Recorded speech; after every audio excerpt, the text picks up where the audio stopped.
আমার বেড়ে ওঠা হচ্ছে ফেনীতে বেগম খালেদা জিয়ার পৈতৃক নিবাস। আমার অঞ্চলের বেশিরভাগ মানুষই বাংলাদেশ জাতীয়তাবাদী বিশ্বাস করে। আমার দাদু যে কোনো নির্বাচন হলে মানে ইউনিয়ন পরিষদ নির্বাচনের একদম মার্কা ছিল না, দলীয় মার্কা ছিল না। তো আমি এক নির্বাচন দাদুকে প্রশ্ন করলাম, দাদু কাকে ভোট দিবেন? কয় দানের শীষ আছে। 16 তারিখ পর্যন্ত বিএনপি এটাকে সমর্থন দিল।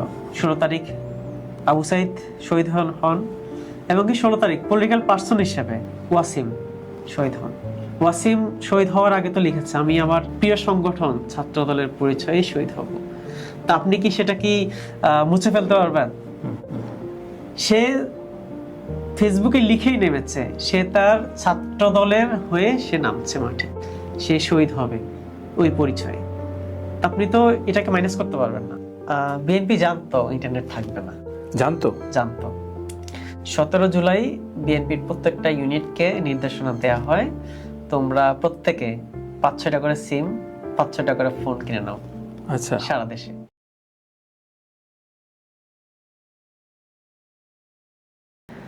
আমার বেড়ে ওঠা হচ্ছে ফেনীতে বেগম খালেদা জিয়ার পৈতৃক নিবাস। আমার অঞ্চলের বেশিরভাগ মানুষই বাংলাদেশ জাতীয়তাবাদী বিশ্বাসী, বাংলাদেশ পন্থী রাজনীতিতে বিশ্বাসী। তো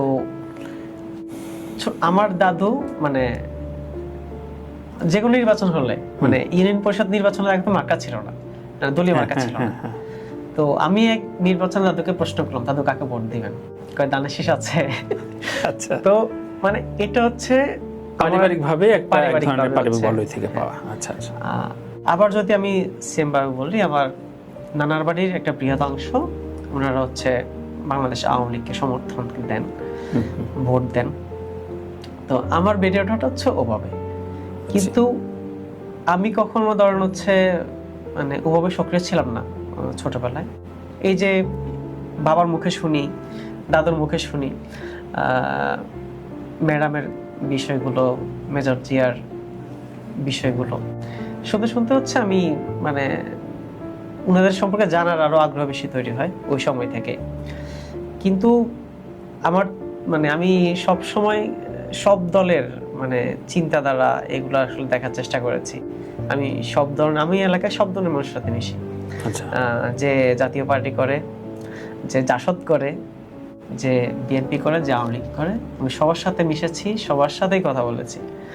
তো আমি মানে একদম পলিটিক্যালি অ্যাড হওয়া কখনো এটা মানে ইচ্ছা ছিল না। কিন্তু আমি এটাও জানি বাংলাদেশে কোনো পলিটিক্যাল পার্টির সাথে ইনভলভ যদি না হন, মানে একদম পলিটিক্স করতে বিষয়টা এরকম না, তাদের সাথে ইনভলভ যদি হন, তাদের সাথে যদি আপনি সক্ষমতা থাকে, আপনি অনেক কিছু করতে পারবেন। অনেক কিছু মিন্স আপনি সমাজের জন্য কাজ করতে পারবেন, দেশের জন্য করতে পারবেন। মানে দুর্নীতি না করে সততা এবং পরিশ্রম দিয়ে মানে এটা আসলে বাংলাদেশের রিয়েলিটি। যতই যাই বলুক, মানে বাংলাদেশে হচ্ছে পলিটিক্যাল পার্টিগুলো যদি ইচ্ছে করে মানে দেশকে একদম চেঞ্জ করে ফেলতে পারবে। সেটা সম্ভব। কিভাবে সম্ভব? মানে রাতারাতি না।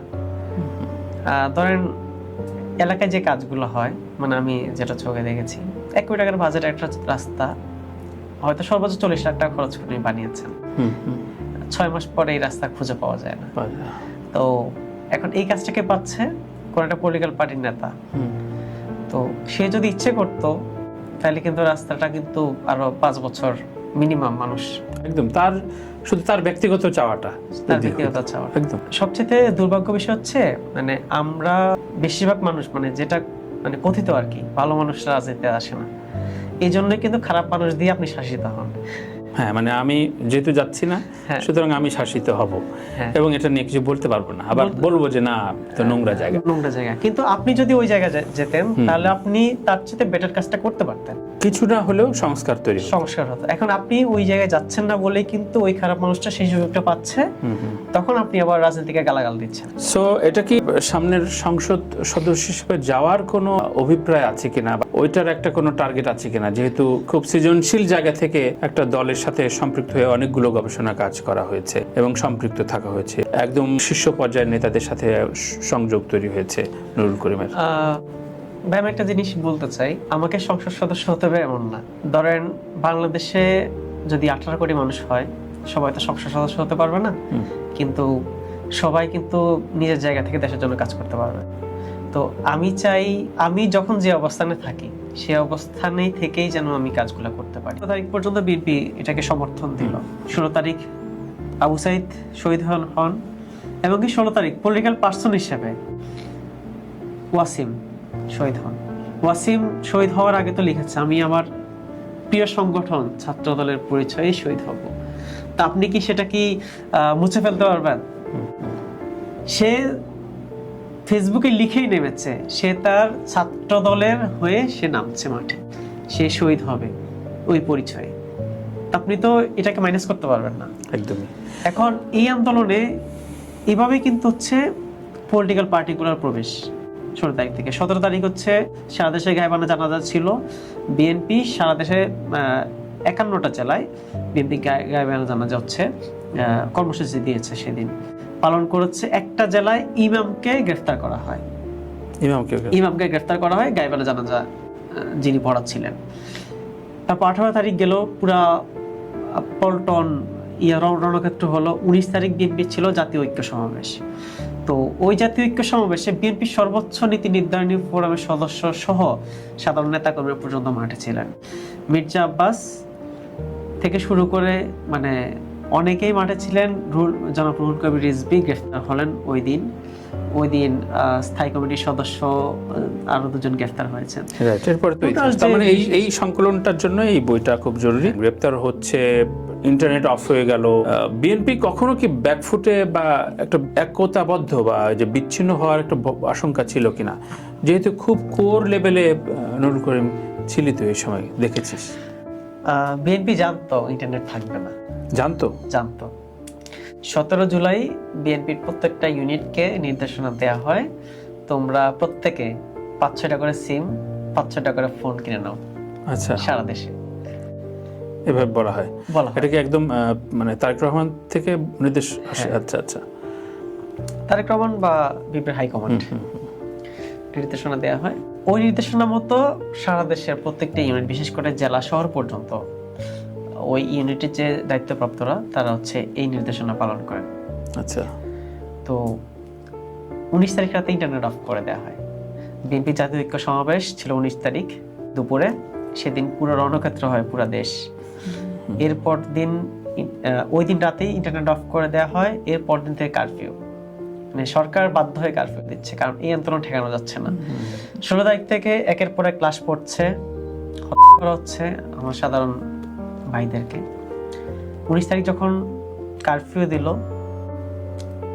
কারফিউ ঘোষণা করলো, দেখা মাত্রই বলে নির্দেশ দেওয়া হলো ইন্টারনেট অফ করে দিয়ে।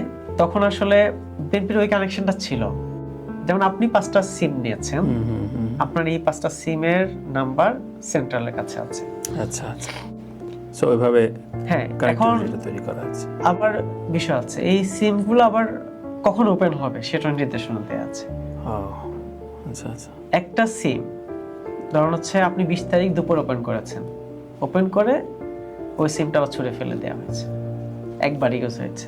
আচ্ছা আচ্ছা, পুরো ইন্টারনেটবিহীন সময় আপনি বিএনপির দায়িত্বপ্রাপ্ত বা অঙ্গ সংগঠনের দায়িত্বপ্রাপ্ত যে কাউকে জিজ্ঞেস করেন সেম উত্তরটাই দিবে, কারণ একদম টপ টু বটম এভাবে এভাবেই করেছিল। এবং বিএনপি যেহেতু 17 বছর বিভিন্নভাবে বিভিন্ন আন্দোলন করেছে, তাদের কিন্তু প্রচুর অভিজ্ঞতা।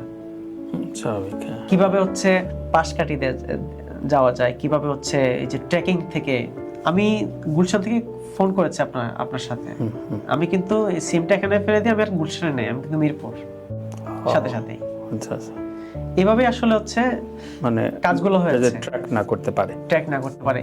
এবং এই মানে জাস্ট আধা ঘন্টার জন্য অনেকে গ্রেফতার হয়েছে। ভাই আমি যদি আমার গ্রামের উদাহরণ দিই, আমার গ্রামের অনেক বিএনপি নেতা আছে যারা গত 1 যুগ ধরে ঠিক মতো বাসায় ঘুমাতে পারেননি। অনেকে আছেন যারা প্রত্যেক সপ্তাহে কোর্টের কোন পিলারে কোন লেখাটা আছে সেটা মুখস্থ, এতবার যেতে হয়েছে। এটা তো একটা সংগ্রাম। অনেকটা আমার ফেনী জেলা বিএনপির যুগ্ম আহ্বায়ক, আমি দেখেছি ফেসবুকে ওই সময় 2018-19 ওই সময় ধান ক্ষেতের মাঝখানে ঘুমাচ্ছে রাতে মশারি দিয়ে। ধান খেতে? হ্যাঁ, এখন তাদের তো ধরুন আপনি যদি ওই সময় চিন্তা করেন জেলখানায় সংখ্যাগরিষ্ঠতা হচ্ছে বিএনপির, তো এটা কিন্তু একটা সংগ্রাম। এখন এই যে ঈদের পরে আন্দোলন, এটা নিয়ে যারা মানে আসলে মজা করে, তারা তো ওই সময় মানে ফেসবুকে ব্যস্ত ছিলেন। তারা যদি নামতেন ওই সময়টাতে, তাহলে আর কোনো ঈদের পর যাওয়া লাগতো না।